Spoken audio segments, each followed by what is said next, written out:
September 5 sang gilunsar ang selebrasyon sang National Teachers Month sa pungsod. Ang isa ka bulan nga selebrasyon nga nagatakop tag sa October 5 ginaobserbar sumugod pa sang 2011. Sa siningation, ginadumdom ang kabaganihan sa mga manunudlo sa ila sakripisyo para mapasanyog ang kalidad sa edukasyon sa pungsod. Natural sa tag sa kapropesyon ng mga pagpanghangkat apang sa bahin ng Ma'am kag Sir, nagakaigo naman balang ila ginabaton sang sa kinahanglan nila obrahon?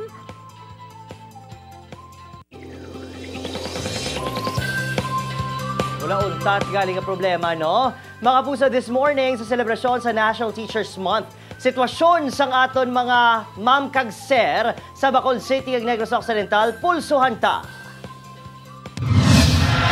So we are back. You're still watching GMA Regional TV Early Edition, Subunga World Teachers Month. Kaupod naton ang isa sa mga nagapanguna kang nagasulong sang kausa sa mga public school teachers diri sa Bacolod City ug Negros Occidental, Dr. Richard Helangre, nga nagaserbi man bilang principal sa Bacolod City National High School. Doc, good morning. Welcome to the program. How are you? Good morning. Doc Richard, malapit 4,000 ang katapos sa inyong federasyon. In short, sila ni ang numero sang aton nga mga ma'am kag sir diri sa Bacolod City. Ano gid bala ang ginapaligbahan sang aton mga manunod? So ang aton nga mga teachers diri sa Bacolod City ti agahamboy ni sa 4,000 pero ang na we learn nga ti ang active diri mga 3,800. Right now ang aton nga mga teachers amo na ang ilang nga ginapangayo nga in economic side.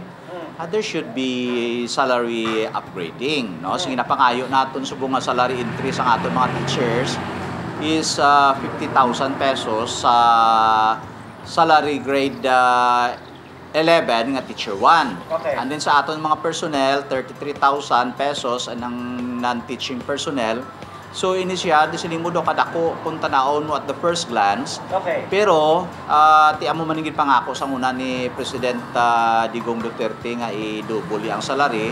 So we hope nga si idalom sa iya anak nga si Vice President and Defense Secretary Sara Duterte Carpio kabay pa nga ma-increasean ang sweldo sa aton mga teachers. Panawagan man sa aton mga ma'am and sir diri sa Bacolod City ang pagpataas sang ila sweldo. Kabos ni kuno bilang entry level ang 27,000 pesos nga bulanan nga kita sang aton mga manunudlo. So amugi na siya ang income sa aton teachers is not only for their own consumption. Ang aton mga teacher, especially ang single, not less than 5 ang ina-support, no? Mga inablos, mga pakaisa, mga utod. So ining 50,000 kung imo isip-isipon tinagpagwa man gani sadto ang aton nga Philippine Statistics Authority nga ang poverty level right now is 40,000 plus, no, per month for a family of 5 members. So meaning justified ini siya kag wala pa natabo sa history sa salary increase sa teacher 1 to 3 nga ang salary sa teacher ara sa above poverty level, usually ara below poverty level nga as prescribed also by our government. Now, Doc Richard, let's focus our attention sa mga ginatawag bala nga admin works sang aton mga manunudlo. Maluwas nga ti syempre ara ka sa blackboard sa whiteboard mo baka katudlo sa eksplikar sa aton mga kabataan.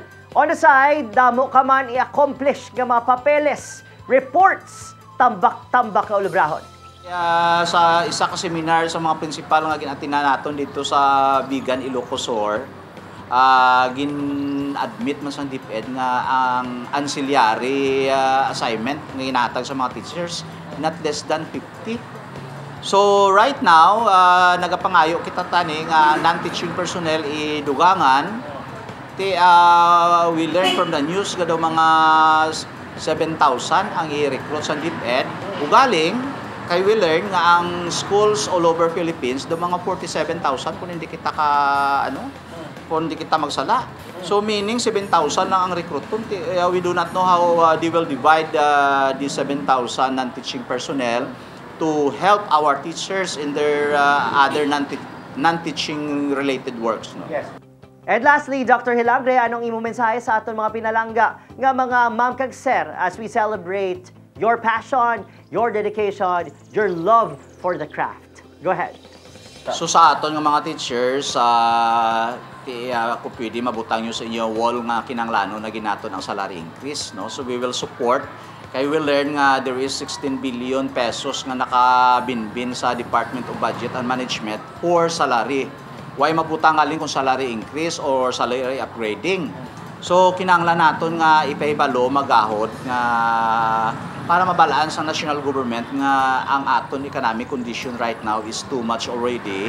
Kag kinahanglan naton ang salary upgrading or salary increase. So and then sa mga problema ti arain ang problema, so kamo na lang nakabalo how to you will deal with the problems. You can be happy in the midst of the problems, no? Kaya ang problema aragin na sa aton permi. So we will serve our students, our school, our community, and our country. There you have it mga puso. Presidente sa Federation of Public Schools Teacher diri sa Bacolod City, Dr. Richard Gelante. Sir, dasa naman, good morning. Thank you very much.